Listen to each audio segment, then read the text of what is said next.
박수종의 뉴스 정면승부. 안녕하십니까, 박수종입니다. 미국 정치가 소용돌이가일 것 같습니다. 특검 조사가 백악관에 통보되는 과정에서도 백악관이 모르게 조용히 상원에서 진행되었습니다. 클린턴 대통령 때 특검 당시 이 특검 검사들과 배심원들은 2주일 정도 일정 기간 격리되어 어떤 언론 정보도 듣고 볼 수가 없었습니다. 엄정한 원칙과 법리적 판단을 기준으로 특검을 하겠다는 것이었습니다. 트럼프 대통령의 기인적인 행동에도 불구하고 러시아와의 커넥션, 대선 과정에 있어서의 러시아와의 어떤 거래, 이런 것들에 대한 의문이 확실한 증거와 물증 없이는 탄핵하기는 어려울 것입니다. 하지만 역설적으로 코미 전 FBI 국장이 해임되면서 거칠게 내뱉었던 말들은 역시 어떠한 증거가 있을 수 있다라는 말도 되지 않겠습니까? 철저하게 법적으로 구성될 이번 특검 어떤 과정을 겪을지 우리 한국은 이미 그 과정을 경험한 바 있습니다. 뉴스 정면 승부 진행하겠습니다.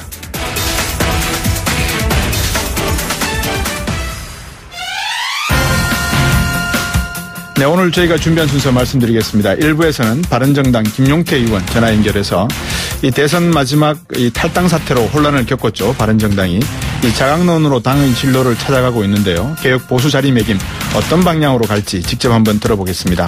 새 정부 출범 이후 한중 관계가 개선 조짐을 보이고 있다, 이런 언론 소식들 많이 들으시죠. 과연 그런 것인지 아니면 이것도 그냥 단순하게 분위기적인 판단인지 한번 살펴보겠습니다. 이재민 대표, 현충국 현지의 컨텐츠 관련 기업 운영하고 있는 이재민 대표와 2부에서 전화 연결해서 현지 분위기 살펴보겠습니다. 5.18 민주화 기념식이 열렸습니다. 9년 만에 임을 위한 행진곡이 재창되는 등 통합과 화합의장이 되었다는 평가인데요. 오늘 기념식 내내 감격의 눈물을 흘린 더불어민주당 강기정 전 의원 3부와 연결해서 눈물의 의미, 5.18의 의미 무엇인지 한번 물어보겠습니다.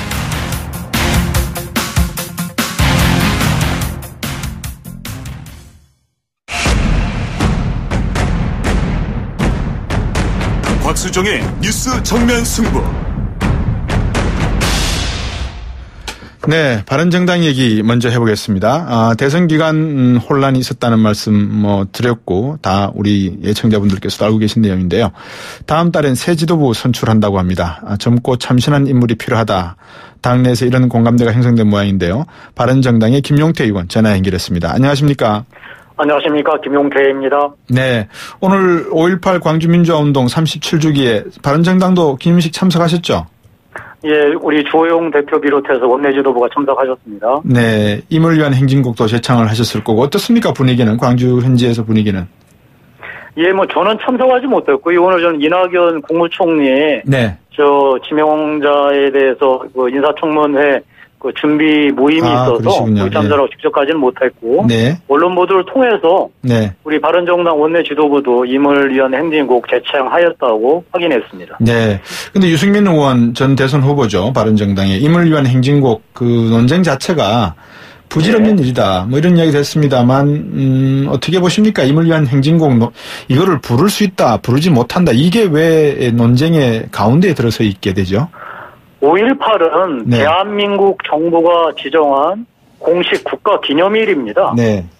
아니, 임을 위한 행진곡은 만천하가 알다시피 5.18의 가장 상징적인 노래죠. 예. 그 기념식에도 이 노래를 부르지 못한다는 건 말이 안 되고요. 예. 더욱더 중요한 것은 이미 19대 국회 때 임을 위한 행진곡을 5.18 기념일에도 부를 수 있도록 네. 여야 간에 합의를 한 바 있습니다. 네. 다만 이게 우리 박근혜 정부 때 너무 경직되게 해석돼서 네. 일부 보훈단체가 합의하지 않았다고 부르지 않았는데 이것은 그야말로 바람직하지 못한 자세고요. 예. 저는 이 문재인 정부 들어서 첫 번째 맞이한 5.18 기념식에서 임을 위한 행진곡 참석자들이 모두 제청으로 부른 것 잘된 일이라고 생각합니다. 그렇죠. 문재인 정부가 들어서면서 과거 이명박 박근혜 정부로 이어지는 이 보수 정부에서 보여줬던 여러 가지 어떤 부정과 부패에 관련된 내용들을 적폐라고 정의를 했습니다만 청산하겠다 이런 의지를 강하게 보이고 있는데 이 부분에 대해서는 바른정당은 어떻게 보고 계십니까?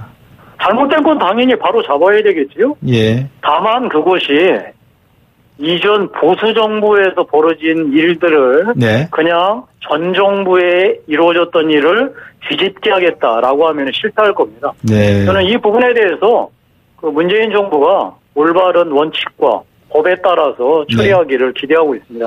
이 부분에 대해서 잘못된 것을 바로잡는다고 했을 때 반대할 사람 없을 거고요. 그렇죠. 다만 무리하게 정치적으로 이용한다면 분명하게 반발이 있을 겁니다. 저는 문재인 정부가 새로운 지금 정부 출범에 말맞춰서 이 문제도 엄정하게 원칙을 세워서 해나가길 바랍니다. 예, 바른정당도 대선에서 220만 표 정도를 얻었고 6.8% 득표율 지지율을 받으셨죠?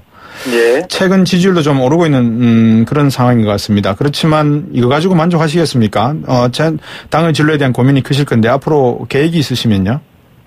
사실 저희가 6.8% 얻고서 지금 좋아할 수 있는 상황은 아닙니다. 6.8%라는 게 높은 지지율이 아니거든요. 그렇죠. 다만 이게 이제 기저효과가 있어서 저희들이 약간 착시를 지금 느끼고 있는데요. 왜냐하면 처음에 저희 바른정당이 이제 만들려고 했을 때 거의 지지율이 20%에 육박했었거든요. 그러다 이제 대선 국면으로 들어설면서 거의 2%대로 떨어져가지고 너무 어려움을 겪다 막판에 이제 우리 유승문 후보가 힘을 발휘하면서 6.8%까지 저희들이 나름대로 이제 소개 성과를 거뒀다고 하는데 역시 이거 갖고는 저희가 부족하고요. 뭔가 이제 국민들의 마음을 더 얻어서 본격적으로 이제 지지율 상승세를 얻어가지고 연말까지는 최소한 국민 지지율이 야 3당 중에서는 1등할 수 있도록 노력해 나가야 할 것입니다. 그것이 그 문재인 정부가 그 제대로 일을 하면은 바로 협치를 통해서 협조할 것이고 잘못하면은 정정당당히 비판할 수 있는 힘을 가진 야당이 될 수 있는 기회라고 생각하고 있습니다. 대부분의 국민이 촛불 집회에 대해서 박근혜 정부의 국정농단 이 사태에 대한 심각성을 지적을 했고요. 바른정당은 여권 안에서 당시 여권 안에서 가장 양심적인 어떤 탄핵에 대한 적극적인 모습을 비추어서 자유한국당의 친박들과의 어떤 대척점에 섰기 때문에 분리돼서 나온 것이고요. 그럼에도 불구하고 국민들로부터 6.8%의 지지밖에 받지 못했다는 것은 보수에 대한 책임을 국민들이 일정 부분 져야 된다라고 보신 거 아닐까요? 어떻게 보십니까? 예, 우리 진행자 지적에 전적으로 공감합니다. 저희 박근혜 대통령의 과오에 대해서 저희의 그 책임을 피할 생각 추호도 없습니다. 저는 바로 저희가 받은 6.8% 더할 것도 없고 뺄 것도 없고 국민의 심판이라고 생각하고 저희가 더 분발해서 정말로 제대로 국민들에게 봉사할 수 있는 정당의 모습을 갖춰나가는데 최선의 노력을 다해 나가겠습니다. 의석수가 20석인데 원내교섭단체 지위에 연연해 하시지는 않겠죠, 그죠? 저희가 이제 법적으로 20석이 원내교섭단체 구성 최소한의 요건인데요. 현재 저희 20명의 의원들은 이 결속력이 워낙 단단하기 때문에 깨질 염려는 전혀 없고요. 앞으로 늘어나면 늘어날 겁니다. 김성태 의원이라든지 일종의 탄핵을 반대하던 분들이 지금 자유한국당에 복당을 신청하고 또 그쪽에서는 받아들인다고 했지만 아직까지 좀 여전히 남아있는 상태 아니겠습니까? 그쪽으로 다시 돌아가신 분들에 대해서 제가 왈가왈부할 이유는 없을 것 같습니다. 다만 오로지 저희 바른정당은 국민만 바라보고 문재인 정부의 이 정책에 대해서 협조할 것과 비판할 것 분명하게 원칙을 갖고 국민들께서 납득하실 수 있는 정치 행보를 해나가도록 하겠습니다. 방금 말씀이 창당 정신인 개혁 보수의 길인 것 같은데요. 창당 초기 선거 연령을 만 18세로 낮추는 문제, 또 여러 가지 개혁적인 보수의 어떤 당정 정치를 약속을 하셨는데 입장이 바뀐 게 있습니까? 아니면은 그대로 원래 가졌던 그 초심을 그대로 가져가실 겁니까? 저희의 지금 창당 정신이자 이번 대선 기간 동안 내내 주창했던 것이 개혁 보수입니다. 이 개혁 보수의 가장 핵심은 유능함입니다.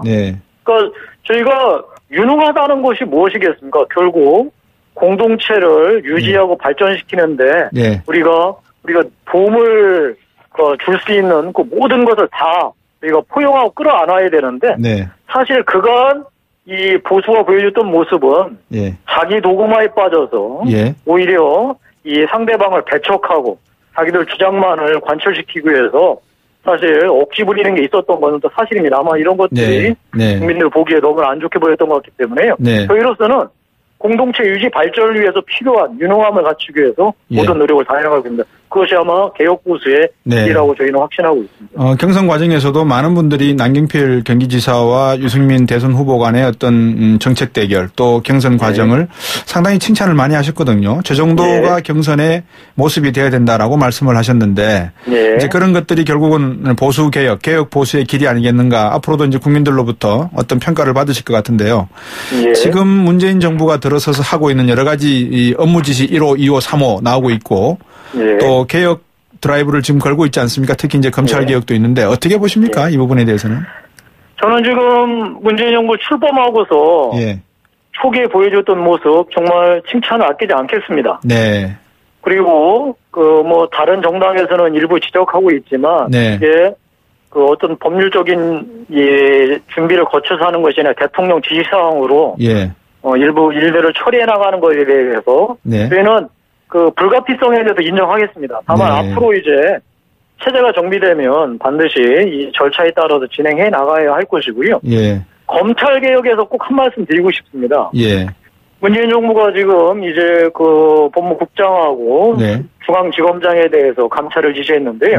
저는 전적으로 좋지라고 생각합니다. 다만 진정한 검찰 개혁은 저희 바른정당으로서는 적극 협조하겠지만 그것이 예전 정권에서 늘상 해왔던 검찰 길들이기라면 저희는 단호하게 반대합니다. 따라서 문재인 정부가 지난 박근혜 정부 때 검찰이 보여줬던 말도 안 되는 행태를 근본적으로 뜯어고치는 이 검찰 개혁에 나선다면 적극 협조해 나갈 것입니다.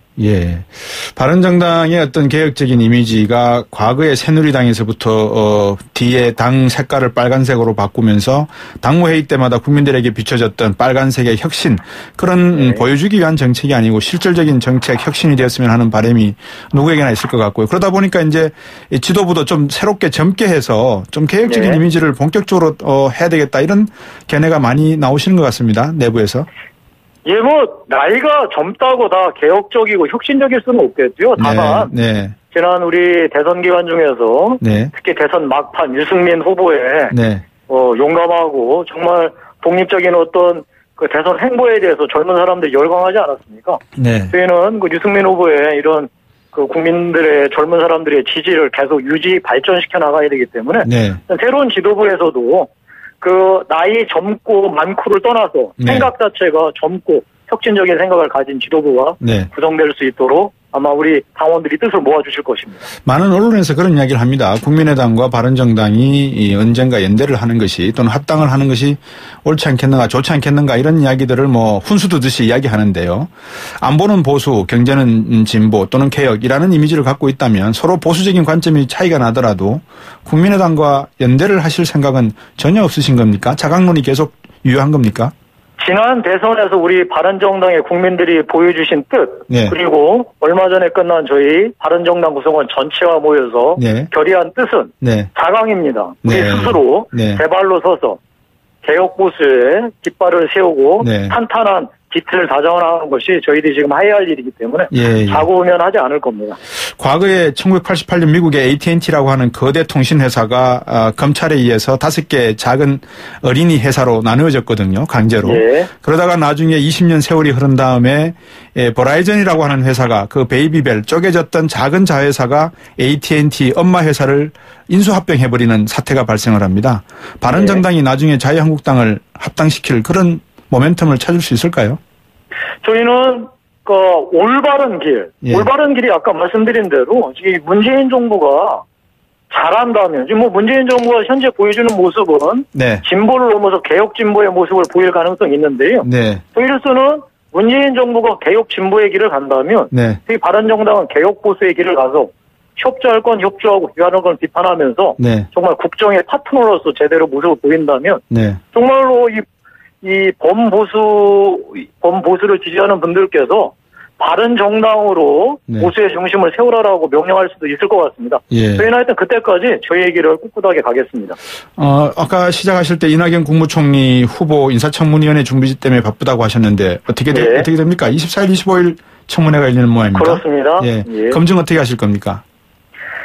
저는 억지 부리지 않겠습니다. 이 사소한 것, 친상 문제 갖고서 그것이 법률적 위반 행위로 도저히 총리직을 수행할 수 없는 문제가 아니라고 한다면 예. 저는 그것을 문제 삼을 생각은 전혀 없고요. 예. 다만 문재인 정부의 지금 최대 아킬레스건이 결국 여소야대 지금 정국 아니겠습니까? 네. 과연 여소야도 정국에서 국회에서 정국이 꼬였을 때 네. 우리 책임 총리로서 제대로 역할을 할 수 있겠는가에 대한 자질과 능력을 검증하는 데 집중하겠습니다.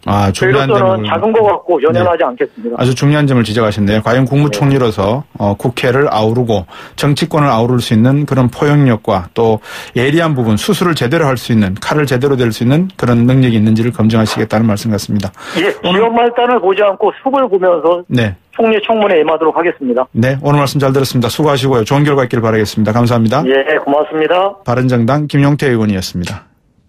1부로 돌아오겠습니다.